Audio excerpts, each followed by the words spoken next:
పల్నాడు జిల్లా నరసరావుపేటలో జనసేన శ్రేణుల సమావేశం. జనసేన పార్టీ జిల్లా సమాచార సేకరణ పేరుతో జరిగిన సమావేశంలో పాల్గొన్న జిల్లాలలో ఉన్న 7 నియోజకవర్గాల జనసేన నాయకులు. ముఖ్య అతిథిగా పాల్గొన్న జనసేన నేత మాజీ మంత్రి బాలినేని శ్రీనివాసరెడ్డి. అనంతరం జరిగిన మీడియా సమావేశంలో నరసరావుపేట పార్లమెంటు పరిశీలకులు మాజీ మంత్రి బాలినేని శ్రీనివాసరెడ్డి మాట్లాడుతూ, జిల్లాలో సమాచార సేకరణ కోసం 28 మందిని నియమించడం జరిగింది. పారదర్శకంగా ఎక్కడా లోపం లేకుండా కష్టపడి ఎవరైతే పనిచేస్తారో వారికి పదవులు ఇవ్వడం జరుగుతుంది. 4 రోజులు ఇక్కడే ఉండి అర్జీలు తీసుకుని మా నాయకుడు పవన్ కళ్యాణ్కు పంపిస్తాము. జనసేన పార్టీని బలోపేతం చేయడానికి మా అధినేత పవన్ కళ్యాణ్ సూచనలతో ముందుకు వెళతాం. రాబోయే స్థానిక సంస్థల ఎన్నికలలో స్థానిక ఎమ్మెల్యేని కలుపుకొని పార్టీ ఎక్కడ బలంగా ఉంటే అక్కడ పోటీ చేస్తాం. స్థానిక ఎమ్మెల్యేకి ముందే చెప్పడం జరిగింది. జనసేనకు రావాల్సిన గుర్తింపును తప్పనిసరిగా ఇవ్వాలి. రాబోయే రోజుల్లో పార్టీలో గ్రూపులు లేకుండా కలిసి మెలిసి పనిచేయాలి. గ్రూపులు లేకుండా అందరూ కష్టపడి పనిచేయాలి. ఎవరికి ఎవరు నాయకులు కాదు. మనకి ఉన్న ఏకైక నాయకుడు పవన్ కళ్యాణ్ మాత్రమే.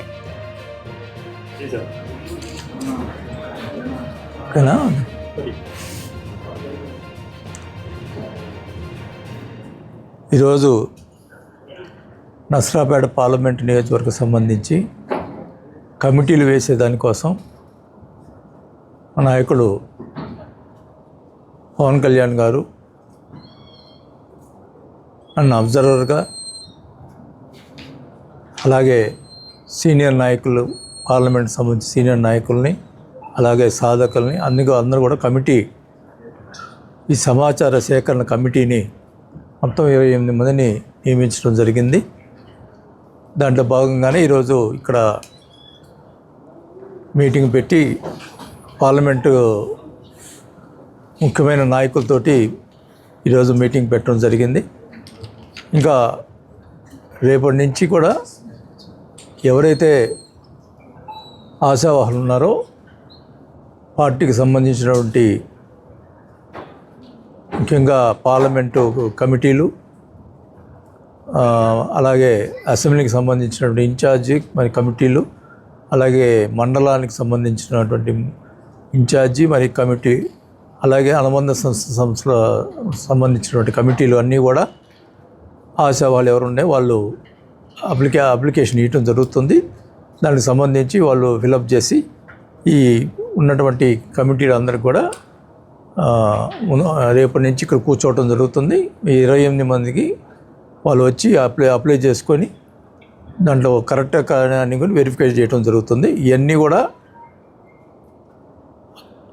పారదర్శకంగా ఎక్కడ కూడా లోపం లేకుండా ఎవరు కష్టపడి పనిచేస్తారో వాళ్ళకి పదవులు ఇచ్చేదానికోసం ఈ కమిటీని ఏర్పాటు చేశారు.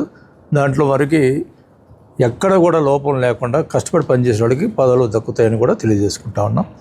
దానికి సంబంధించినటువంటి ఈ కమిటీలో వచ్చినటువంటి అర్జీలన్నీ కూడా స్టెబిలైజ్ చేసి మన నాయకుడు పవన్ కళ్యాణ్ గారికి పంపించడం జరుగుతుంది. తర్వాత దాని మీద ఎంక్వైరీ జరిగి ఎవరైతే సమర్థులు ఉన్నారో ఇన్ఛార్జీలు అయితే ఎట్లా సమర్థులైన ఇన్ఛార్జీలు, అలాగే మండల అధ్యక్షులు, ఇట్లాంటివన్నీ కూడా త్వరలోనే కమిటీ వేయడం జరుగుతుంది. దీనికి సంబంధించి ఈ 4 రోజులు ఇక్కడే ఉండి వాళ్ళు అర్జీలు తీసుకోవటం జరుగుతుంది. రేపు వరకు అయితే రేపు మధ్యాహ్నం 2 గంటల వరకు, రేపు మార్నింగ్ 10 నుంచి 2 గంటల వరకు ఈ అర్జీలు తీసుకోవడం జరుగుతుంది. అలాగే ఎల్లుండి నుంచి ఈవినింగ్ 6 దాకా, మార్నింగ్ 10 to ఈవినింగ్ 6 దాకా ఈ అర్జీలు తీసుకొని అన్నీ కూడా ఏ రోజుకు ఆ రోజు ఇక్కడ మా కమిటీతో పాటు ప్రెసిడెంట్ కమిటీ కూడా ఉంది. వాళ్ళందరూ కూడా ఇవన్నీ సెక్రియేట్ చేసి పైకి పంపించడం జరుగుతుంది. ఇది అంతా కూడా ఇది కొత్త తరహాలో వినూత్నంగా ఉన్న తరహాలో చేయటం జరుగుతుంది. ఇది పారదర్శకంగా జరగాలనే ఉద్దేశంతో కళ్యాణ్ గారు కమిటీలు వేసి పార్టీని బలోపేతం చేసేదానికోసం ఈ కమిటీలు వేయటం జరుగుతుంది. అలాగే ఈ స్థానిక సంస్థలకు సంబంధించిన కూడా మేము ఎప్పుడైతే రిజర్వేషన్స్ కన్ఫర్మ్ అవుతాయో అప్పుడే ఇక స్థానిక ఎమ్మెల్యేలతోటి కానీ ఎక్కడ జనసేనకు సంబంధించినటువంటి బలం ఉన్న చోట ఈ సర్పంచులు కానీ, ఎంపీటీసీలు కానీ, జడ్పీటీసీలు కానీ మేము అడగటం జరుగుతుంది. ఖచ్చితంగా మా బలం ఉన్న దగ్గర మట్టుకి ఏ పరిస్థితిలో మేము తీసుకొని పోటీ చేయటం జరుగుతుంది. దీనికి సంబంధించి అన్నీ కూడా వివరాలు మేము అందరి నాయకులకి చెప్పడం జరిగింది.